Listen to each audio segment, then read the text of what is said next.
Hola,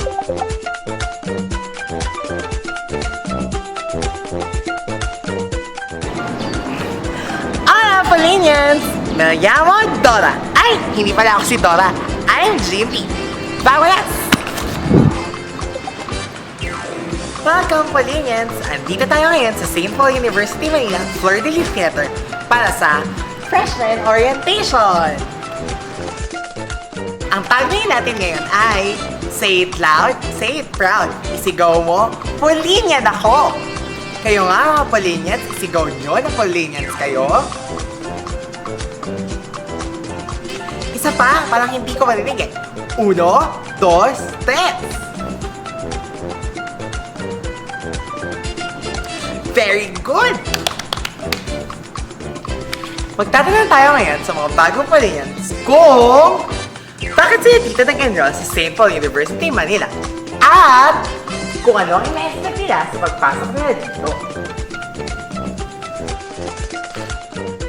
Vamos!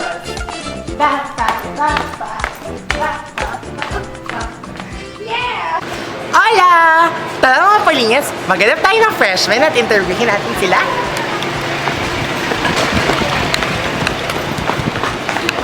Hola!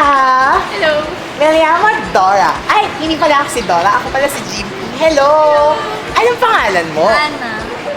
Hi ka! Mag-hi ka sa Hi. kanila. Hi! Mayroon akong tanong sa'yo. Anong course mo? Business. BS Tourism. Hi, ang galing naman. BS Tourism. Mag-hi ka ulit sa kanila. Hello! Bakit dito ka sa St. Paul nag-enroll? Kasi alam kong mas ma-motivate nila ako sa studies ko and magkakaroon ng brighter future. Wow! Actually, dito alumni yung mom ko and my aunt. So, parang second generation. Wow! Ito po yung pinaka-gusto kong school nung simula bata pa po. Ano mga expectation mo sa stay mo dito sa St. Paul? Sana mas yung communication skills ko mas ma-enhance pa.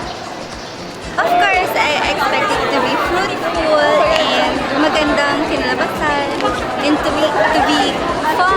Sana mas marami pa akong malaman about course ko at saka sa ibang events. Kasi sa school namin, walang events na katulad nito. Okay! Salamat! Thank you, Dora! Adios! Tara!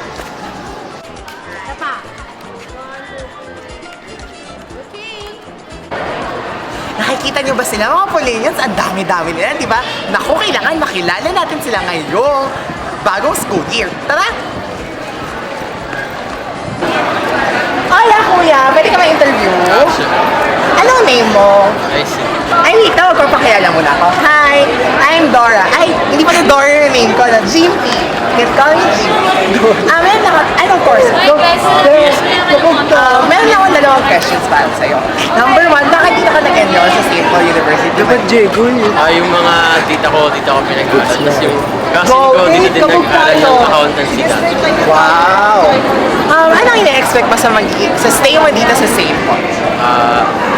Expect na mag-enjoy ako. Ngayon pa lang natutuwa na ako na alam ko na I made the right choice. Sana magkaroon ng pros sa harapan ko. Hola! Ang galing-galing! Natupad yung wish ko!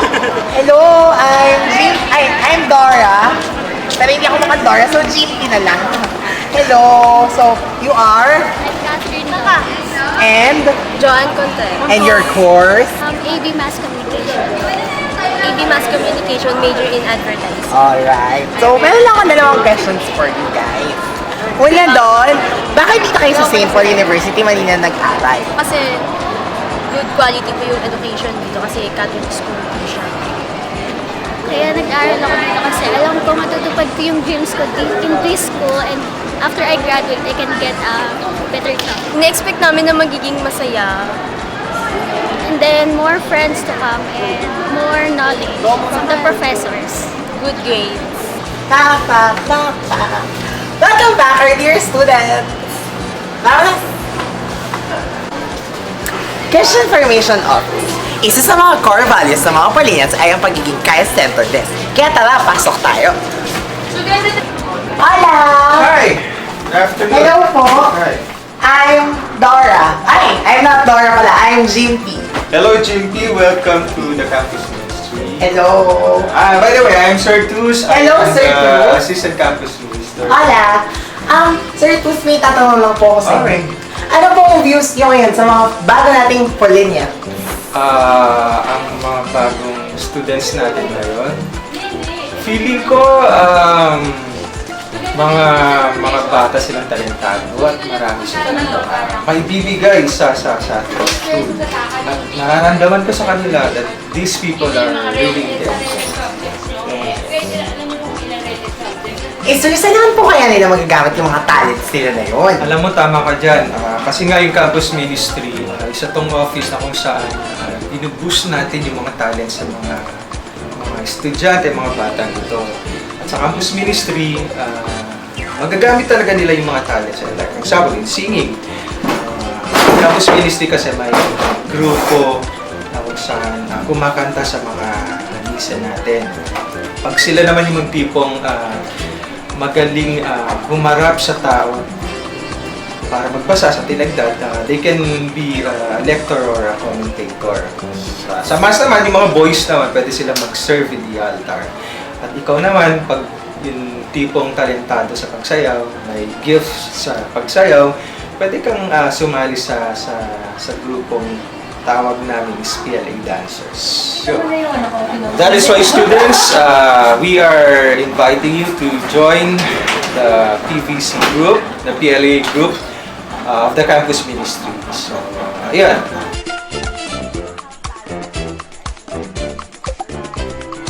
Hola, freshmen! I'm Dora. I'm not Dora pala. I'm Jim P. Hello. You are? And? Can I interview isa sa... Hello. Ayan, ikaw pala. Anong course mo? Course meron lang akong dalawang questions para sa bakit dito ka sa St. Paul nag-enroll? Kasi siguro naging Paulinia na ako dati. Wow! From? St. Paul College of Bukawi. Oh, wow! Ayan, so nalaman ko yung education nila, naranasan ko din masaya. And kakaiba sa lahat. Anong ina-expect mong mangyayari sa'yo sa magiging stay mo dito sa St. Paul University, Manila? Siguro, gaya ng dati, mas ngayon kasi university. Kasi dati high school lang. So ngayon university, mas magiging masaya. Mas magiging enjoy ka sa lahat. At mas dadami yung malalaman mo. Hindi sa edukasyon, kundi sa buhay. Ganun, sa lahat ng pagiging tao, alam mo yun, kasi pag Paulinian ka, titignan ka, iba kaya angat ka sa inyo. Yes naman! Mag-teleport kaya ako, no? Try natin, dali! 1, 2, 3! Hala! Dali ko nakapag-teleport ako. Palakpakan niyo ako, dali! Yay! Hola, I'm Dora. Ay, hindi pala ako si Dora. Ano yung lagi na lang Dora? GMP, hello! Hello, hello, hello. Parang mali. Dapat tinanong ko ba yung mga pangalan niyo? Ikaw, anong pangalan mo? My name is Mary Lopez. You are? Ella Garcia. Curl in a brat. Ay, ikaw yung in-interview kanina. So ayun, in-interviewin ko kayo ngayon. Anong mga course ba lang muna? BS Psychology. Psychology. AB English. Ay, wow. Tourism. Ay, wow. Ano pala to? Basta, yun na yun. Kalimutan ko. Pero may tatanong ako sa inyo, yun ang hindi ko makakalimutan. Dalawa lang yun. Number 1, bakit dito kayo sa St. Paul nag-enroll? For me, nagagandahan ako sa psychology program. Most especially, I personally think for those who would like to make psychology their pre-med course, like me. Kayo. My mom found out na maganda yung psychology program. So, well, they told me the English program here is quite accommodating and it's good for my future career job. I think this school is unique and great, so I enrolled here. Wow. So ano namang ina-expect nyo sa magiging stay nyo dito sa St. Paul? My stay, I expect, would be very memorable and very accommodating. full of new experiences. I expect the people here to be kind and accommodating. It would be great and accommodating.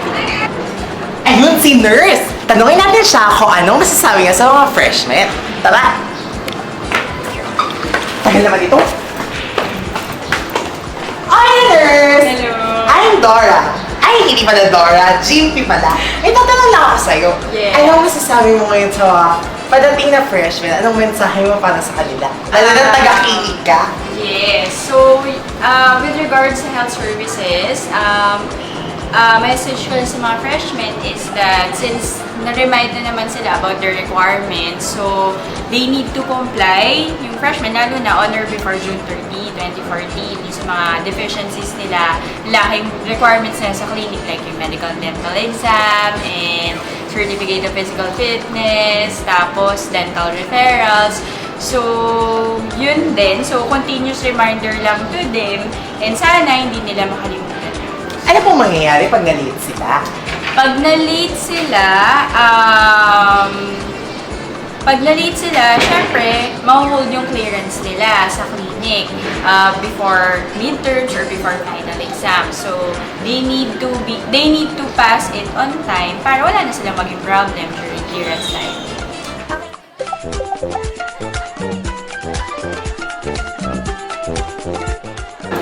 Hola! You are? I'm Maria. I'm JP the Explorer. What's your course? I'm BSN. Oh, wow.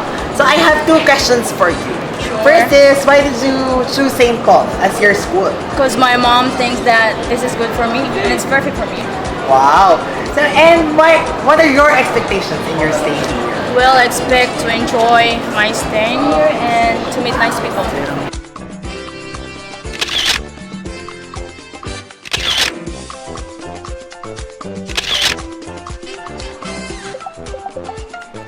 Hola! Hello! I'm Dora. Hi, Dora. GP. Hello. And I think you are the case council. Yes. Hello, you are? March, Francis. Kim. Lore, Maggie. Okay, so I have a question for you guys. Okay. Anong masasabi niyo sa mga freshmen ngayon? They're nice. Somehow. They're active. Sarap. Nagsisimula pa lang talaga kaya siguro Nag-enjoy naman sila kapag may mga joke, ganyan. Sa tingin niyo, mag-enjoy sila sa stay nila here on St. Paul University, Manila? We will make sure. Yes! Okay, They made good the right luck, choice. Case Council! Bye. Gracias! De nada! Let's go!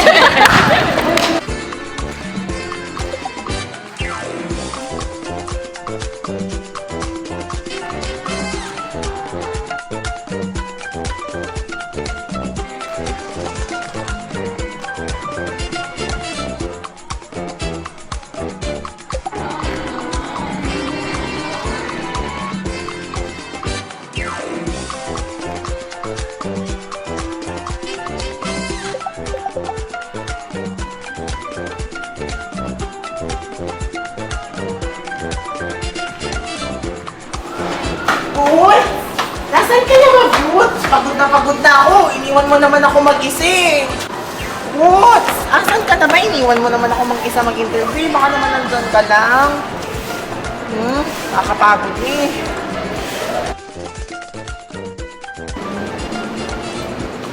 Nasaan na kaya si Woods? Woods? Ay, ang Palinians! Nandyan pala kayo. Ayan, natapos ang ating episode ngayong araw at sana marami kayong natutunan sa mga bago nating Polinians. At syempre, huwag niyong kakalimutang i-like ang official Facebook page ng The Polinian na The Polinian SPUM. At i-follow kami sa Twitter at Instagram at The Pol SPUM at mag-subscribe sa aming YouTube channel na The Polinian SPUM. At syempre, kung saan niyo mababasa ang mga articles namin sa www.thepolinianspumanila.org. Sana nag-enjoy kayo sa panonood ng ating episode. Gracias mga Polinians! Ako ulit si Dora. Ay! GP the Explorer! Adios! We did!